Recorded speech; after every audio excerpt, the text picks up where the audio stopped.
The smoke alarm in Linda Patterson's pristine kitchen hadn't made a sound, but she could smell it through her double-paned windows. The acrid scent of what she was certain was an illegal fire hazard brewing in her neighbor's backyard. Her manicured fingers flew across her phone screen, dialing the emergency number she'd memorized by heart. What's your emergency? This is Linda Patterson, president of the Willowbrook Gardens HOA, she announced with the authority of someone accustomed to being taken seriously.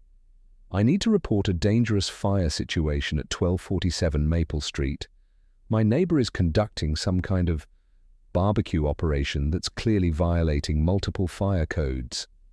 Through her perfectly positioned surveillance window, disguised as a breakfast nook but strategically placed to monitor the entire cul-de-sac, Linda watched the smoke rise from behind the tall privacy fence that blocked her view of the actual activity.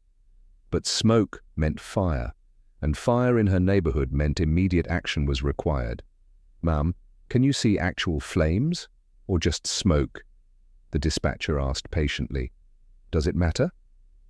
Linda's voice pitched higher with indignation. "There are fire regulations in this community. No open flames, no grilling without permits, and certainly no whatever industrial operation he's running over there." What Linda couldn't see through that infuriating fence was Captain Marcus Johnson, the city's fire chief, standing in his own backyard wearing a world's greatest dad apron, carefully monitoring a smoker that had been his pride and joy for 15 years. Today was his daughter's 16th birthday, and he'd been slow-cooking brisket since 4 a.m., preparing for the celebration that would bring together 3 generations of his family. Marcus had moved to Willowbrook Gardens 6 months ago, drawn by the excellent schools and quiet suburban A. Opening the door revealed 2 uniformed officers, their expressions professional but slightly embarrassed. Behind them, Linda Patterson stood with her arms crossed, her blonde hair pulled back in a severe bun that matched her stern expression. "Good afternoon, sir," Officer Williams said, his tone apologetic. "We received a report about potential fire code violations on your property.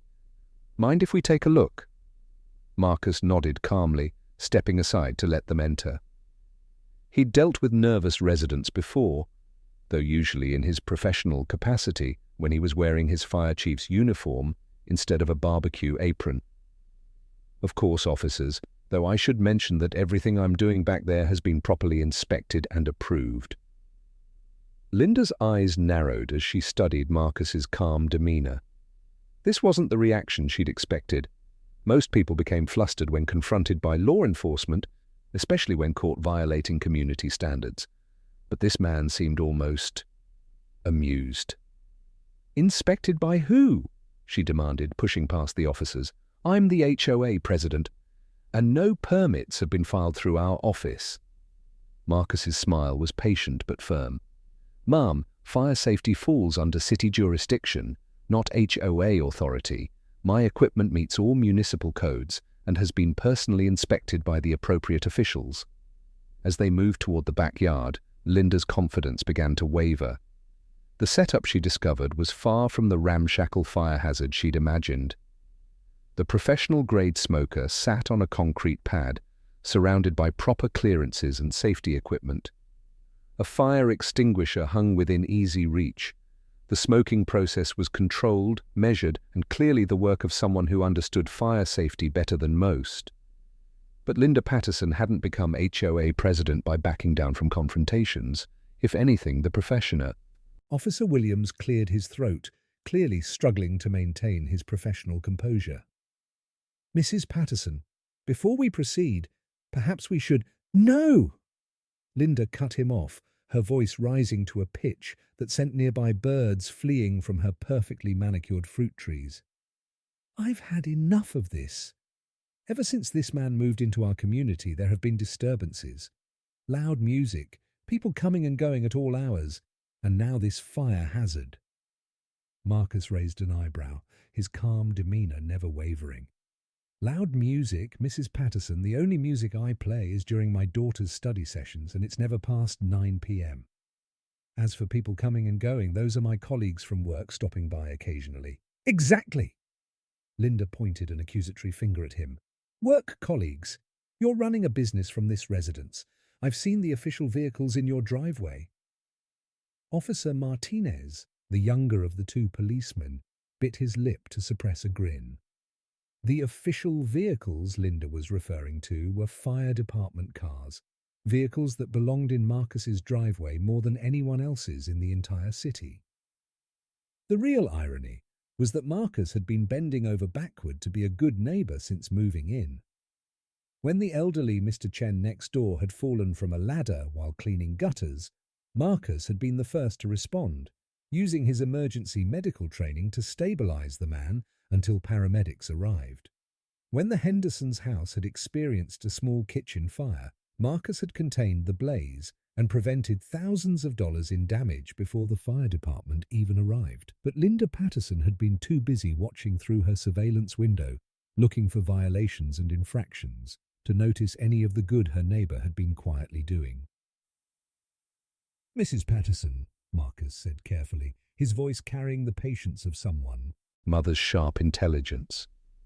She'd been watching the confrontation from the kitchen window, growing increasingly frustrated with the woman who seemed determined to make their new home as unwelcome as possible. "Dad, Grandma wants to know if the meat thermometer is still reading 195, she said, then paused as she noticed the crowd on her back patio. "Oh, hello, Mrs. Patterson." Linda's eyes narrowed as she studied the teenager. "Young lady, are you supposed to be in school?" "It's Saturday, Mrs. Patterson," Zoe replied, with the kind of polite exhaustion that teenagers reserve for particularly obtuse adults. "And it's my birthday." For the first time since the confrontation began, Linda looked uncertain. A birthday party? She glanced around the backyard again, noticing details she'd missed in her rush to find violations. Streamers hung from the trees. A banner reading Sweet 16 was stretched between fence posts. Tables were set up with colourful decorations and wrapped presents. But Linda Patterson hadn't built her reputation as the neighbourhood's most vigilant HOA president by letting sentimentality cloud her judgment. If anything, the birthday party angle only strengthened her case. "A party," she announced triumphantly. "That's even worse. This is a residential neighbourhood, not an event venue. How many people are you expecting? Do you have proper permits for a gathering of this size? What about parking regulations, noise ordinances?" Officer Williams finally stepped forward, his patience wearing thin. "Mrs. Patterson, having a birthday party for your daughter is not illegal. Neither is barbecuing on your own property. But the fire codes are being followed perfectly," Officer Martinez added, his voice carrying a note of authority that made Linda pause. "In fact, I'd say this is one of the safest backyard setups I've ever seen." Linda whirled around. City's fire department leadership. What she didn't know was that both officers had responded to dozens of real fire emergencies under the direct command of the man currently wearing a "World's Greatest Dad" apron in front of them. As more family members began arriving for Zoe's party, grandparents carrying covered dishes, cousins with wrapped presents, family friends bearing flowers and cards, Linda felt her control over the situation slipping away. These weren't the dangerous criminals she'd imagined. They were just a family celebrating a birthday. But admitting she was wrong wasn't in Linda Patterson's vocabulary. Instead, she doubled down on her accusations, her voice growing shriller with each passing moment. "I don't care if it's Christmas morning," she declared. "Rules are rules. This neighborhood has standards, and I won't let them be compromised by people who think they're above community regulations." The words, "people like you," hung unspoken in the air, but everyone present heard them clearly. Marcus's jaw tightened slightly, the first crack in his calm facade. Zoe stepped closer to her father, her young face hardening with protective anger. It was then that the sound of sirens began to echo through the quiet suburban streets, growing steadily louder as they approached Willowbrook Gardens. Linda smiled with grim satisfaction, assuming that additional officers were responding to her emergency call. She had no idea that the approaching vehicles would change everything she thought she knew about her neighbor and herself. The sirens grew closer, and Marcus Johnson checked his watch with the casual precision of a man accustomed to emergency response times. What was about to happen would reveal not just who he really was, but who Linda Patterson had been targeting with her months of harassment and surveillance. The confrontation was about to become something none of them had expected. The first fire truck rounded the corner with lights flashing but sirens now silent, a professional courtesy in residential neighborhoods when there's no active emergency. Behind it came two more department vehicles, their red paint gleaming in the afternoon sun like badges of honor. Linda Patterson smiled with vindicated satisfaction. Finally, real fire safety professionals who can explain to this man why his backyard inferno violates every code in the book. But her triumph lasted exactly 15 seconds. The lead firefighter who jumped down from the truck wasn't there to investigate a violation. He was there to wish his boss a happy birthday for his daughter. Captain Rodriguez pulled off his helmet, grinned, and called out across the yard in a voice that carried the easy familiarity of long friendship. "Chief, sorry we're late. Station 12 had a false alarm at the mall, but we brought the good stuff." He held up a wrapped present and a bottle of the expensive barbecue sauce that Marcus had been coveting for months. The word "chief" hit Linda like a physical blow. She turned slowly, her face draining of color as the implications began to sink in. The other firefighters were climbing down from their trucks, removing their gear, transforming from emergency responders into party guests with the ease of people who knew they were welcomed here. "Chief." Linda's voice was barely a whisper. Officer Williams, who had been struggling to maintain professional composure for the past 20 minutes, finally allowed himself a small smile. "Mrs. Patterson, meet Fire Chief Marcus Johnson. He's been in charge of the city's fire department for 8 years. Those official vehicles you've been complaining about, they belong in his driveway." The world seemed to tilt sideways for Linda Patterson. Every complaint she'd filed, every violation she'd reported, every suspicion she'd harbor. Fire Chief, maintaining emergency readiness. The industrial equipment was professional-grade safety apparatus owned by someone who understood fire hazards better than anyone in the city. But the worst realization was yet to come. "Mrs. Patterson," Officer Martinez said gently, pulling out his notepad. "We need to discuss the multiple false reports you've filed. Filing false emergency reports is a crime. But more than that, every false call ties up resources that could be needed for real emergencies." The blood drained from Linda's face as she realized the magnitude of what she'd done. Every phone call to 911, every complaint to city officials, every report of suspicious activities, all of it had been targeting the very man responsible for keeping their community safe from real fire emergencies. Chief Johnson's radio crackled to life, and his demeanor instantly shifted to professional alertness. "Station 1, this is Chief Johnson. Chief, we've got a structure fire at the Riverside Apartments. Multiple units requested." Linda watched in stunned silence as the man she'd been harassing for months transformed before her eyes. The relaxed father became a commanding officer with the fluid precision of decades of experience. "Copy that. I'm en route." He turned to his family with the practiced efficiency of someone who had balanced emergency service with family life for years. "Zoe, I'm sorry, sweetheart. Duty calls." "I know, Dad," his daughter replied, her voice carrying pride instead of disappointment. "Go save people. We'll keep your brisket warm." As Chief Johnson grabbed his gear from his personal vehicle, one of those suspicious official vehicles Linda had been complaining about, he paused beside her. His voice was quiet, professional, and devastating in its calm authority. "Mrs. Patterson will need to have a serious conversation when I get back about Harrisser, Smint, about filing false reports, and about what it means to be a good neighbor." He looked directly at her, and for the first time, Linda saw not the man she'd been tormenting, but the public servant she'd been undermining. People could have died today if real emergency resources had been tied up investigating your false reports.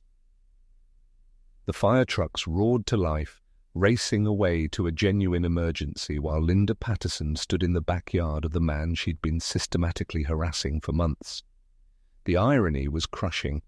While she'd been filing false reports about imaginary fire hazards, the city's fire chief had been living next door, ready to respond to real emergencies at a moment's notice. Officer Williams closed his notepad with a decisive snap.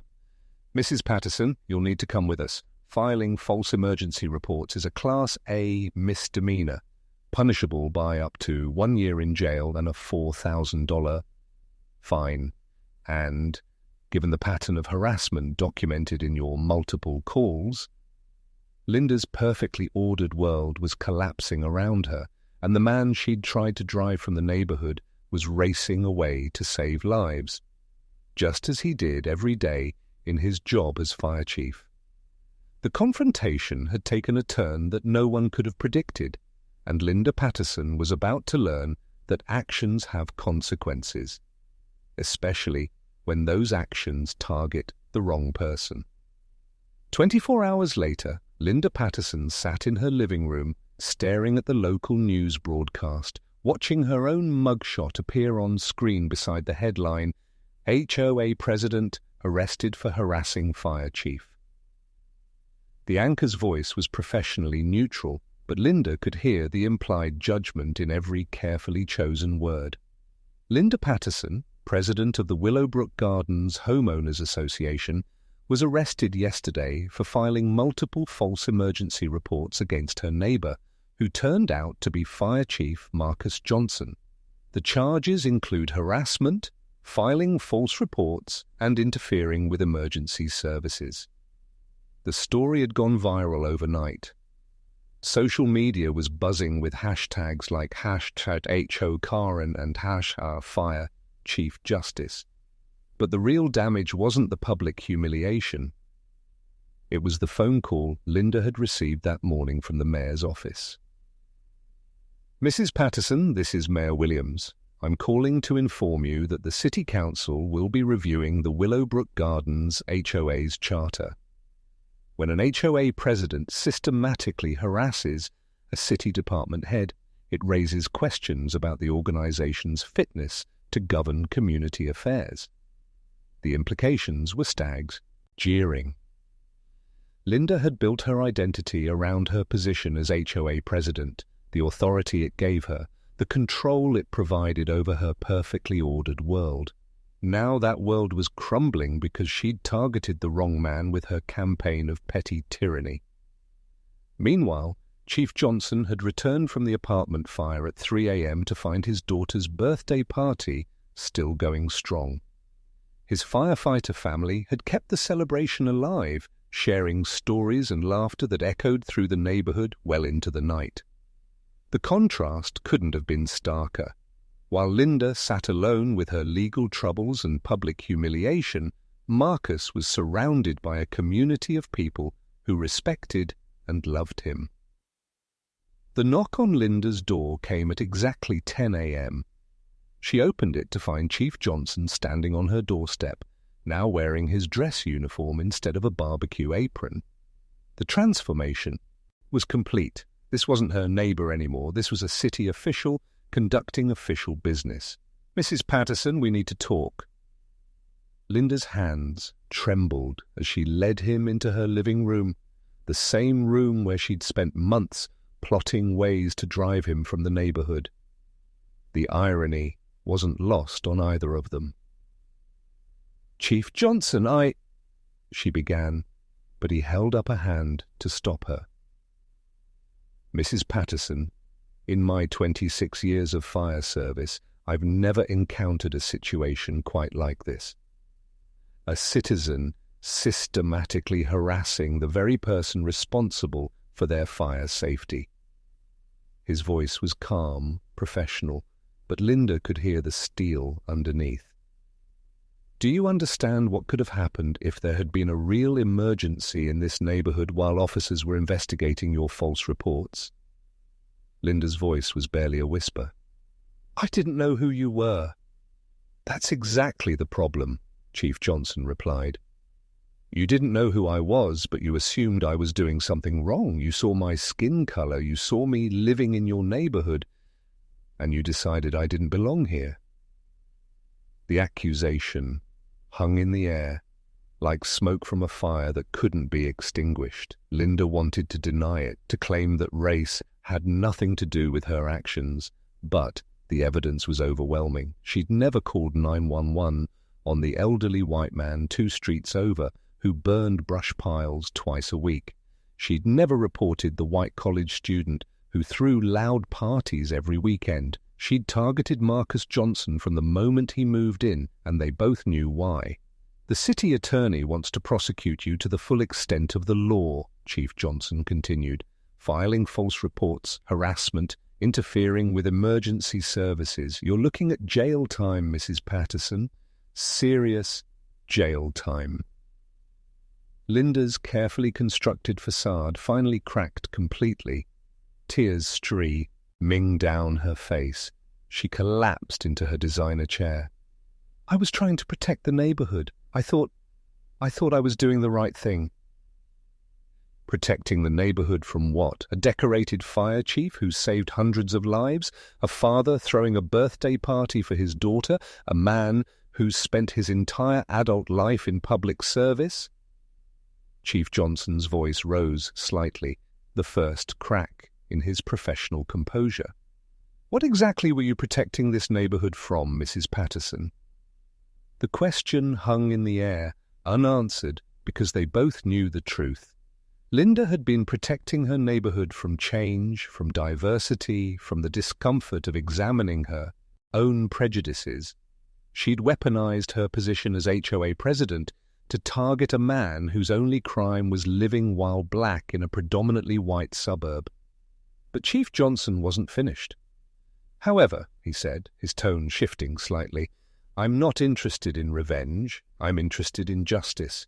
And sometimes justice looks different than punishment." Linda looked up through her tears, not daring to hope. "The city is willing to reduce the charges to community service, Barty, specifically fire safety education. You'll spend the next year learning about real fire codes, real emergency procedures, and real community service. You'll volunteer at fire safety events, help with community education programs, and maybe learn what it actually means to serve your neighbors instead of surveilling them." The offer was more generous than Linda had any right to expect, and they both knew it. "But," Chief Johnson added, his voice hardening, "there are conditions. You'll resign as HOA president immediately. You'll issue a public apology to me and my family. And if you ever file another false report or engage in harassment of any kind, the full weight of these charges will come down on you." Linda nodded frantically, unable to speak through her tears. "And Mrs. Patterson?" Chief Johnson stood to leave, his uniform impeccable, his dignity intact, despite months of harassment. "The next time you see smoke coming from a neighbor's backyard, maybe try introducing yourself before calling 911. You might learn something." As he walked toward the door, Linda found her voice one last time. "Chief Johnson, why are you being so generous? After everything I put you through?" He paused at the threshold, considering his answer carefully. "Because, Mrs. Patterson, I took an oath to serve and protect this community. All of it. Even the parts that don't want to be protected by someone who looks like me." The door closed with a quiet click, leaving Linda Patterson alone with the wreckage of her prejudices and the long road to redemption that stretched ahead of her. 1 year later, Linda Patterson stood before the Willowbrook Gardens Community Center, wearing a red polo shirt with the fire department logo emblazoned on the chest. Her perfectly styled hair was pulled back in a practical ponytail, and her manicured hands held a stack of fire safety brochures instead of HOA violation notices. The transformation had been gradual, but profound. 12 months of working alongside firefighters, paramedics, and emergency responders had opened Linda's eyes to a world she'd never bothered to understand. She'd learned that the suspicious activities she'd reported were actually emergency drills, training exercises, and community service projects. She'd discovered that the fire department was a brotherhood that transcended race, gender, and background, united by their commitment to protecting others. Today was the community's annual Fire Safety Day, and Linda was running the educational booth about residential fire prevention. Beside her, Chief Johnson demonstrated proper fire extinguisher techniques to a group of fascinated children, his patient teaching style evident in every gesture. "Mrs. Patterson," called out Mrs. Chen, the elderly neighbor whose husband Chief Johnson had helped after his ladder accident. "This is wonderful. I had no idea our neighborhood had such excellent fire safety resources." Linda smiled, a genuine smile, not the brittle social expression she'd worn as HOA president. "Neither did I, Mrs. Chen. I learned more about real fire safety this year than I had in my entire life." The irony wasn't lost on anyone present. The woman who had spent months filing false reports about fire code violations was now one of the community's most knowledgeable fire safety advocates. But more than knowledge, Linda had gained something far more valuable: perspective. Chief Johnson approached her booth, his daughter, Zoe, at his side. At heart, 17 now, Zoe had grown into a confident young woman who carried herself with the same quiet dignity as her father. "Miss Patterson," Zoe said, using the respectful title Linda had requested. She no longer felt she deserved to be called Mrs. after the public humiliation of her arrest and the subsequent divorce proceedings her behavior had triggered. "The kids over there want to know about smoke detectors. Could you help them?" "Of course," Linda replied, gathering her materials. Before she could leave, Chief Johnson touched her arm gently. "Linda," he said quietly, using her first name for the first time since their confrontation, "I wanted you to know that the fire department is recommending you for the Community Service Award this year. Your work in fire safety education has been exemplary." Linda's eyes filled with tears. Not the bitter tears of humiliation she'd shed a year ago, but tears of genuine gratitude. "Chief Johnson, I don't deserve—" "You've earned it," he interrupted gently. "Through service, through learning, through changing, that's what redemption looks like." As Linda walked over to teach children about smoke detector maintenance, she reflected on the journey that had brought her to this moment. Losing her position as HOA president had been devastating at the time, but it had forced her to confront the prejudices and assumptions that had driven her behavior. The community service sentence that had seemed like punishment had become a path to purpose. The new HOA president, elected by a community tired of harassment and petty enforcement, had transformed Willowbrook Gardens into an actual neighborhood. Block parties had replaced violation notices, community gardens had replaced surveillance. Children played in yards that were no longer scrutinized for infractions, but celebrated for the joy they brought. As the sun set over the community center, Chief Johnson stood beside his smoker. The same professional equipment that had triggered Linda's first complaint. This time, he was using it to provide dinner for the volunteer firefighters who had donated their Saturday to community education. Linda approached him one final time, carrying a plate of her grandmother's cornbread recipe, a peace offering she'd been perfecting all year. "Chief," she said, offering the plate with hands that no longer trembled with anger or fear, but with the humble gratitude of someone who had been given a second chance they didn't deserve. "Thank you for showing me what real community service looks like." Marcus Johnson accepted the cornbread with a smile that had taken a full year to earn. "Linda, that's what neighbors do for each other." As the two former adversaries stood together, sharing food and watching their communities celebrate, the smoke from the barbecue carried a different message than it had a year ago. It spoke not of violations and complaints, but of fellowship, forgiveness, and the possibility that even the most broken relationships could be rebuilt with enough patience, humility, and genuine desire to change. Sometimes the greatest fires aren't the ones that destroy, but the ones that forge new beginnings from the ashes of old mistakes.